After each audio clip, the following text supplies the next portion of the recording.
The desert holds its secrets well.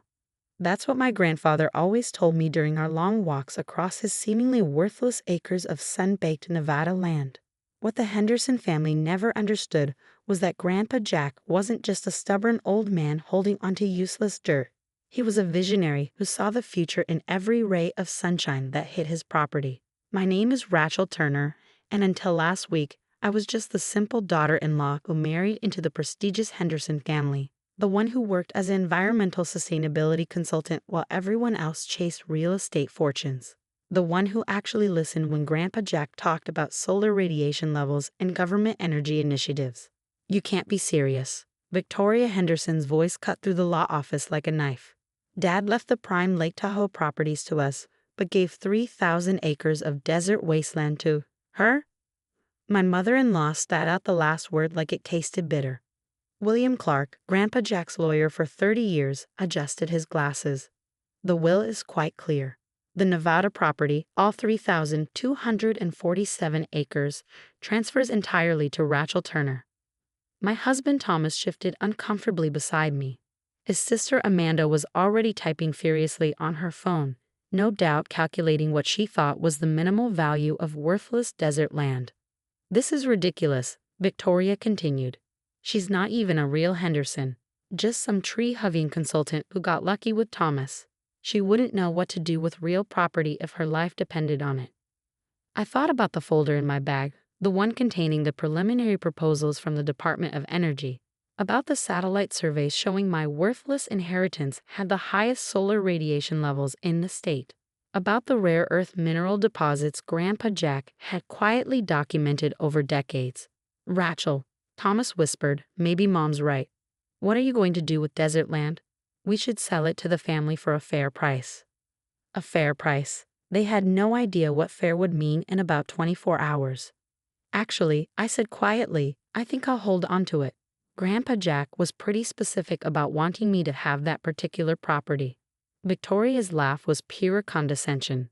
Of course he was specific. He was going senile at the end.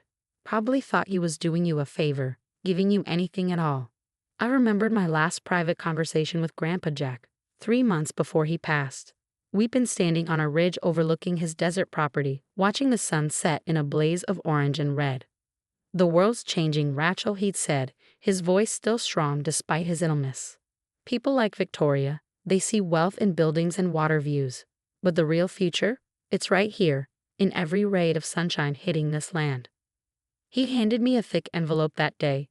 "Don't open this until after the will reading. And remember, sometimes the best revenge is letting people think they've won."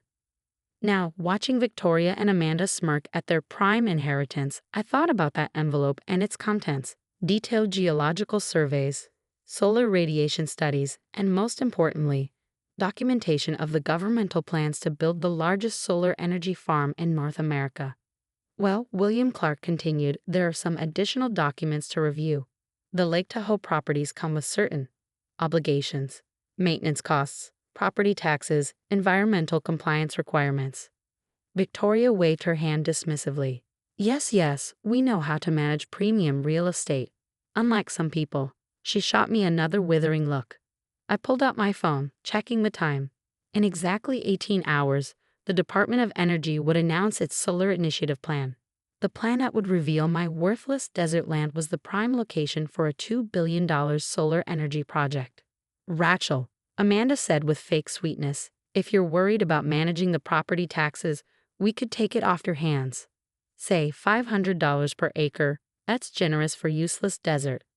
$500 per acre. The government's preliminary offer was close to $100,000 per acre, not counting the mineral rights or the ongoing revenue share from energy production. "I appreciate the offer," I said, matching her sweetness with my own. "But I think I'll try my hand at property management. Grandpa Jack taught me a few things about the land." Victoria's eyes narrowed. "Did he now? And what exactly did my delusional father teach you about that worthless dirt pile?" "How to count cacti." I thought about the solar radiation maps in my bag, about the rare earth mineral surveys, about the government contracts already being drafted, about how Grandpa Jack had spent decades positioning his worthless land for exactly this moment. "He taught me to look beyond the surface," I said simply. to see value where others don't bother looking. Thomas touched my arm. Honey, be reasonable. That land is ours from anywhere. No water rights, no development potential. Mom's offer is more than fair. I stood up, gathering my things. I think we're done here, Mr. Clark.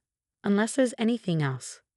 The lawyer shook his head, a subtle smile playing at his lips. He'd helped Grandpa Jack prepare for this moment for years. He knew what was coming. This is a mistake, Victoria called after me as I headed for the door. You're throwing away good money out of some misguided loyalty to a senile old man. I paused at the threshold, thinking about Grandpa Jack's last words to me. The desert holds its secrets well, Rachel. But tomorrow always brings the dawn. Tomorrow's dawn would bring more than light. It would bring revelation, validation, and yes, a bit of well-deserved revenge. Sometimes the sweetest victory isn't in fighting back. It's in waiting for the perfect moment to let the truth shine as bright as the desert sun.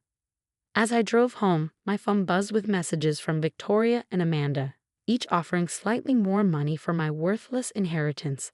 I silenced the phone, smiling as I thought about the press conference scheduled for tomorrow morning. About how quickly worthless dirt could turn into prime solar energy land in the eyes of those who only saw value in dollar signs. The desert does hold its secrets well. But some secrets are meant to be revealed in the brightest light of day. The next morning dawned bright and clear, perfect weather for a revelation. I arrived at my office early, watching the Department of Energy's livestream on my laptop while monitoring the business news channels on mute.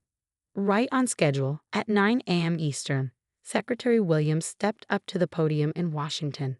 My phone started buzzing immediately. Victoria, Amanda, Thomas, even cousins I hadn't heard from in years. I let them all go to voicemail, focusing on the Secretary's words.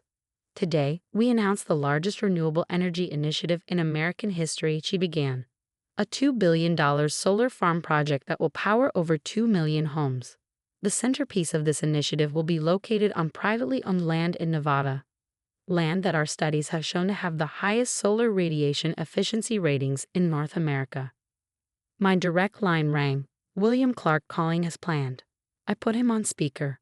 Rachel, he said, amusement clear in his voice, I believe your mother-in-law is trying to break down my office door. Is she watching the press conference? Oh yes. She turned quite pale when they showed the map of the proposed solar farm location, even paler when they mentioned the rare earth minerals.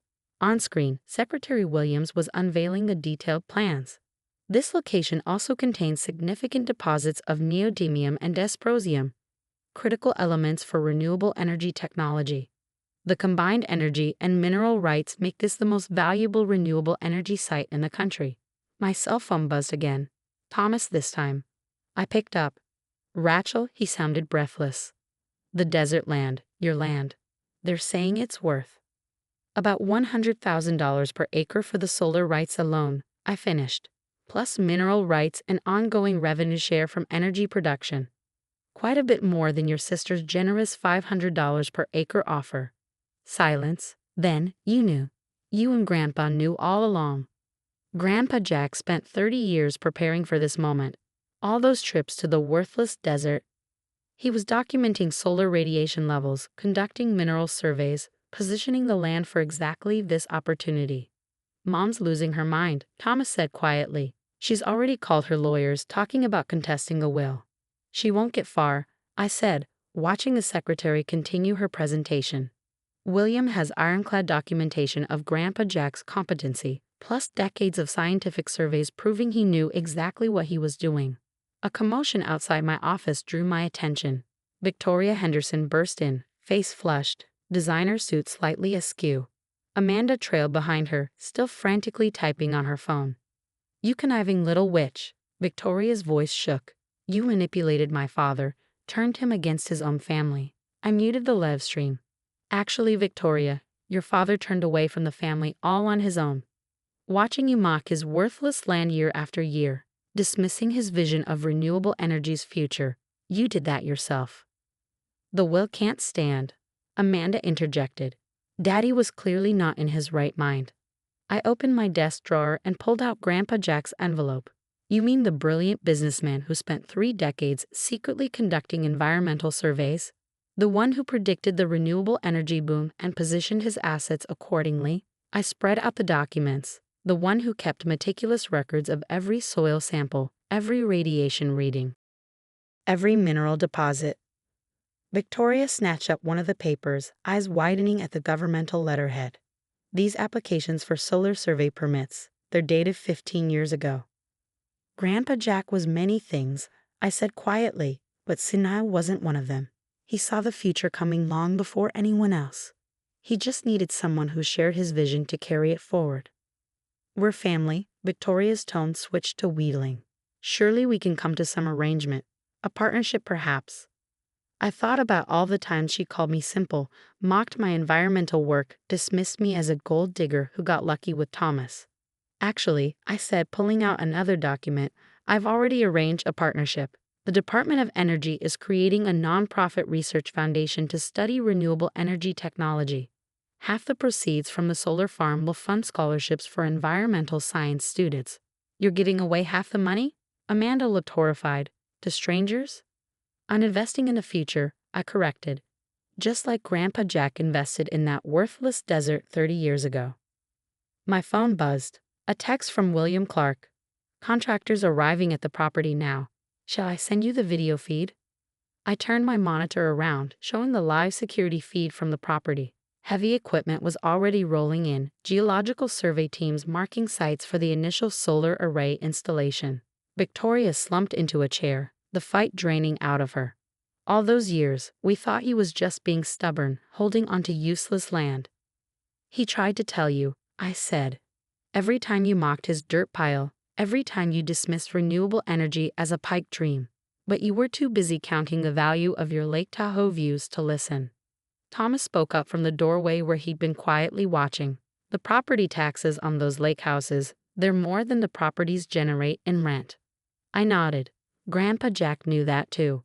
Those prime properties are actually money pits. The real wealth was always in the desert, for those willing to look past the surface. Over the next few weeks, the true scope of Grandpa Jack's vision became clear. The solar farm would be the largest in the Western Hemisphere. The mineral deposits would supply rare earth elements for the next generation of renewable technology. The land value soared to over $400,000 per acre. Victoria and Amanda did try to contest the will. Their lawyers withdrew the case after seeing Grandpa Jack's meticulously documented surveys and permits. The press had a field day. Solar Visionary's grand plan revealed, and Desert Gold. The future of green energy. I kept my office simple, but I did hang one new item on the wall. A photograph of Grandpa Jack standing on his worthless desert land, smiling at the setting sun. Below it, I framed the last note he'd written me. The future belongs to those who can see the value in tomorrow's sunlight. Some will call you simple for believing in that future. Let them. The desert knows how to keep its secrets until the right moment. The Henderson family's Lake Tahoe properties were sold within a year, the maintenance costs proving too high. Victoria still won't speak to me, but Thomas has come around, even joining the foundation's board to help guide its renewable energy initiatives. Last week, I stood on that same ridge where Grandpa Jack and I had our last conversation. But now, instead of empty desert, I saw fields of solar panels stretching to the horizon, capturing the sunlight he'd valued so much.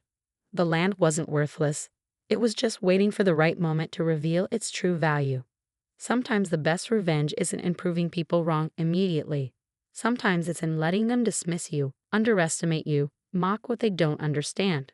Because when the right moment comes, when the sun finally rises on the truth, the realization of their own blindness is worth more than any amount of land. The desert does hold its secrets well. But when those secrets are finally revealed, they shine brighter than any lake view ever could.